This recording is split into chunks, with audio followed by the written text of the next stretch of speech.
గ్రంథాలయంలో సరైన మౌలిక వసతులు కల్పించడంతో పాటు పోటీ పరీక్షలకు సిద్ధమవుతున్న అభ్యర్థులకు అవసరమైన స్టడీ మెటీరియల్ అందుబాటులో ఉంచేలా తగు చర్యలు తీసుకుంటామని గ్రంథాలయ సంస్థ చైర్మన్ మల్లెపూల నర్సయ్య తెలిపారు. గ్రంథాలయ సంస్థ చైర్మన్గా నియామకమైన ఆయన లైబ్రరీయన్ సతీష్ చేతుల మీదుగా సోమవారం బాధ్యతలు స్వీకరించారు.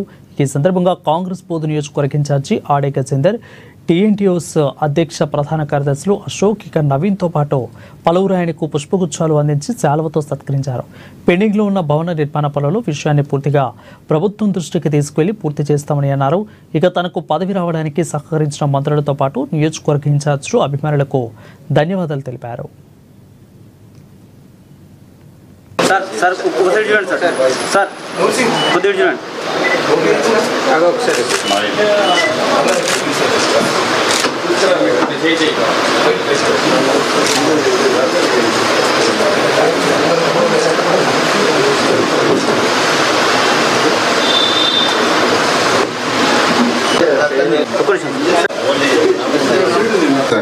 గట్టిగా చప్పట్లతోటి ఈరోజు కాంగ్రెస్ పార్టీ అధికారంలోకి వచ్చిన తర్వాత మన ముఖ్యమంత్రి రేవంత్ రెడ్డి గారు మరి కొంచెం ఆలస్యంగానైనా నా పట్ల నమ్మకం ఉంచి నేను చేసినటువంటి సేవలను, ఎడ్యుకేషన్ ని అన్నింటినీ గుర్తించి మరి ఈ రోజు వారు నాకు ఈ పదవిని ఇవ్వడం ఎంతో సంతోషదాయకం. మరి అలాగే నాకు పదవి ఇవ్వడానికి కృషి చేసినటువంటి పెద్దలు వేం నరేందర్ రెడ్డి గారికి, మాజీ ఎంపీ వేరు గోపాల్చారి గారికి, మరి ప్రస్తుత ఇన్ఛార్జ్ మినిస్టర్ జూపల్లి గారికి, ఇంతకు ముందున్న ఇన్ఛార్జ్ మినిస్టర్ సీతక్క గారికి, వీరందరికీ కూడా హృదయపూర్వకమైన ధన్యవాదాలు తెలియజేస్తున్నాను. మరి అలాగే లోకల్ గా కూడా మా జిల్లాలో మా కాన్స్టిట్యున్సీ కాకుండా ఇటు ఆదిలాబాద్ కాన్స్టిట్యున్సీ, అటు బోత్ కాన్స్టిట్యున్సీ, ఆదిలాబాద్ ఇన్ఛార్జ్ శ్రీనివాసరెడ్డి గారు, బోత్ ఇన్ఛార్జ్ ఆడే గజేందర్ గారు, మరి అలాగే ఖానాపూర్ ఎమ్మెల్యే బొజ్జు గారు కూడా నాపై నమ్మకంతో మరి నాకు ఈ పదవి ఇవ్వడానికి వారు కూడా శాయశక్తుల కృషి చేశారు. మిగతా మిత్రులు కూడా అందరూ కూడా అడ్డి భోజరెడ్డి గారు కానీ, మాజీ ఎంపీ స్వయం బాబురావు గాని,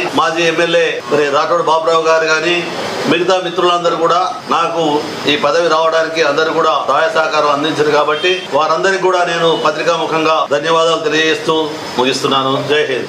ఫస్ట్ నా టార్గెట్ ఏంటంటే మరీ ముఖ్యంగా ఈ లైబ్రరీస్ యూత్కి ఎవరైతే ఇప్పుడు ఎగ్జామ్స్ కొరకు ప్రిపేర్ అవుతున్నారో, కాంపిటేటివ్ ఎగ్జామ్స్ కానివ్వండి, ఈ మిగతా అకాడమిక్ ఎగ్జామ్స్ కానివ్వండి, ఎవరైతే ప్రిపేర్ అవుతున్నారో వాళ్లకు సరైన సేవలు అందించాలి. దానికి అవసరమైనటువంటి మెటీరియల్ కానీ, దానికి అవసరమైన ఇన్ఫ్రాస్ట్రక్చర్ కానీ అన్ని నేను తెప్పించి పెట్టడానికి కృషి చేస్తాను. నేను నిన్న వచ్చి చూశాను. ఇక్కడ మరి పిల్లలు చాలా మంది ఉన్నారు కానీ వారికి అకామిడేషన్ సరిపోతలేదు. అందుకొరకు వీలైతే తొందరగా పైన బిల్డింగ్ కంప్లీట్ చేసి నేను మరి వాళ్ళందరికీ అందుబాటులో